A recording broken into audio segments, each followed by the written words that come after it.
नमस्कार दोस्तों, मैं अजिंक्य पाटिल आप सभी का स्वागत करता हूं हमारे अपने YouTube चैनल यंग सनातनी में। दोस्तों, कर्ण का मूल नाम वसुसेन था, फिर उसे कर्ण यह नाम कैसे प्राप्त हुआ, क्या आपको पता है? यदि पता है तो कमेंट बॉक्स में बताइए, यदि नहीं पता तो यह वीडियो आप अंत तक देखिए। दोस्तों, महाभारत से जुड़े कई सारे सवाल, उन सवालों के सही जवाब, उन सवालों के पीछे की रोचक कथाएं, रोचक जानकारी हम हमारे यंग सनातनी यूट्यूब चैनल पर चल रही महाभारत प्रश्नोत्तरी इस मालिका के माध्यम से आप तक पहुंचाते आ रहे हैं। यदि आप हमारे YouTube चैनल पर नए हैं तो आप सभी से विनती करते हैं कि हमारा यंग सनातनी यह YouTube चैनल सब्सक्राइब कीजिए, वीडियो को लाइक कीजिए और शेयर कीजिए, क्योंकि महाभारत जैसे धर्म ग्रंथ का प्राथमिक ज्ञान हम सभी हिंदुओं को होना बहुत ही आवश्यक एवं अनिवार्य है।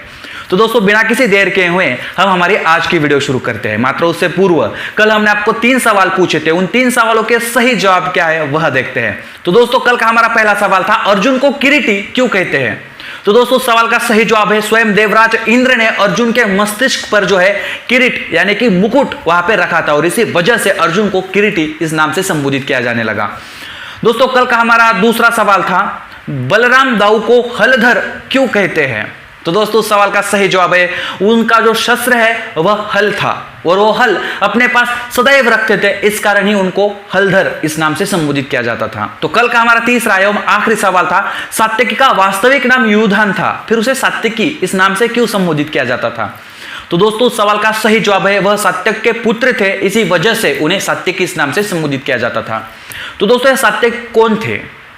एक द्वारका के एक बहुत बड़े अधिकारी जो थे सात्यक थे और इनके पुत्र जो थे वह युधान थे। युधान ने भगवान श्री कृष्ण के रथ का सारथ्य भी किया था और यही युधान जो है वह अर्जुन के शिष्य थे। और इसी वजह से जब जो नारायणी सेना यानी कि भगवान श्री कृष्ण की यादव सेना जो पूरी की पूरी युद्ध के समय कौरवों की ओर से थी, लेकिन उस समय जो है यह सात्यकी जो है वह प्रतिज्ञा करते कि मैं मेरे गुरु के खिलाफ शस्त्र नहीं उठाऊंगा, और यह प्रतिज्ञा जो है भगवान श्री कृष्ण भी मानते हैं। और इसी वजह से उन पूरी नारायणी सेना में से एकमात्र यह योद्धा थे जो पांडवों की ओर से लड़े और महाभारत में जीवित भी बचे थे।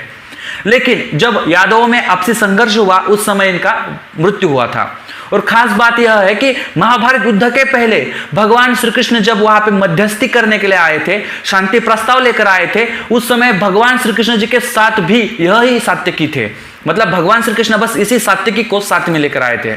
तो दोस्तों, यह थे हमारे कल के 3 सवाल और इन 3 सवालों के सही जवाब देने वाले कल के विजयी सदस्य जिनके नाम आप यहाँ पे देख रहे हो।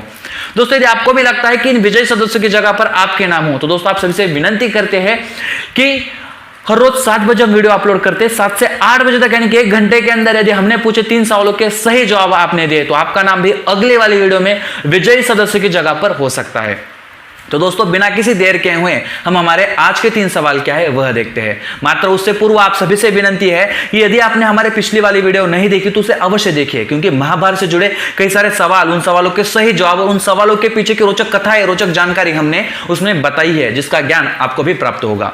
तो दोस्तों, आज का हमारा पहला सवाल है, इंद्र को देवराज क्यों कहा जाता है? जिसके लिए आपको पर्याय दिए जाते हैं। आपका पहला पर्याय है वह स्वर्ग के राजा थे, इस कारण। आपका दूसरा पर्याय है वह देवताओं के राजा थे, इस कारण। आपका तीसरा पर्याय है वह अनेक अप्सराओं के स्वामी थे, इस कारण। आपका चौथा एवं आखिरी पर्याय है अर्जुन ने उन्हें युद्ध में पराजित किया था, इस कारण। तो दोस्तों, क्यों इंद्र को देवराज कहा जाता है? यदि पता है तो कमेंट बॉक्स में बताएं। बहुत ही आसान सवाल है, आप हर कोई इस सवाल का सही जवाब बता सकता है। दोस्तों, अवश्य बताने का प्रयास कीजिए। यदि नहीं पता तो आपको पता है क्या करना है, हमारे आपको अगली वाली वीडियो देखनी है जिसमें इस सवाल का सही जवाब हम आपको बताने ही वाले हैं। तो दोस्तों, आज का हमारा दूसरा सवाल क्या है वह हम देखते हैं। तो दोस्तों, आज का हमारा दूसरा सवाल है, शिव को पिनाकी इस नाम से क्यों संबोधित किया जाता है? जिसके लिए आपको पर्याय दिए जाते हैं। आपका पहला पर्याय है वह बहुत ही जल्दी क्रोधित होते हैं, इस कारण। आपका दूसरा पर्याय है उन्होंने हलाहल विष को प्राशन किया था, इस कारण। आपका तीसरा पर्याय है पिनाक नामक त्रिशूल को धारण करने के कारण। आपका चौथा एवं आखिरी पर्याय है वह बैल की सवारी करते हैं, इस कारण। तो दोस्तों, क्यों भगवान शिव को पिनाक इस नाम से संबोधित किया जाता था? यदि पता है तो कमेंट बॉक्स में बताइए। यदि नहीं पता तो आप सभी को पता है क्या करना है, हमारे अगली वाली वीडियो देखनी है जिसमें इस सवाल का सही जवाब हम आपको बताने ही वाले हैं।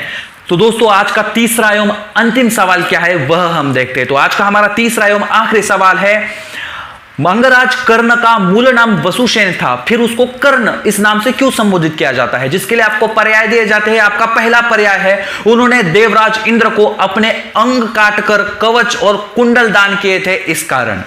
आपका दूसरा पर्याय है वह एक सूत के घर पला था, इस कारण। आपका तीसरा पर्याय है वह महादानशूर थे, इस कारण।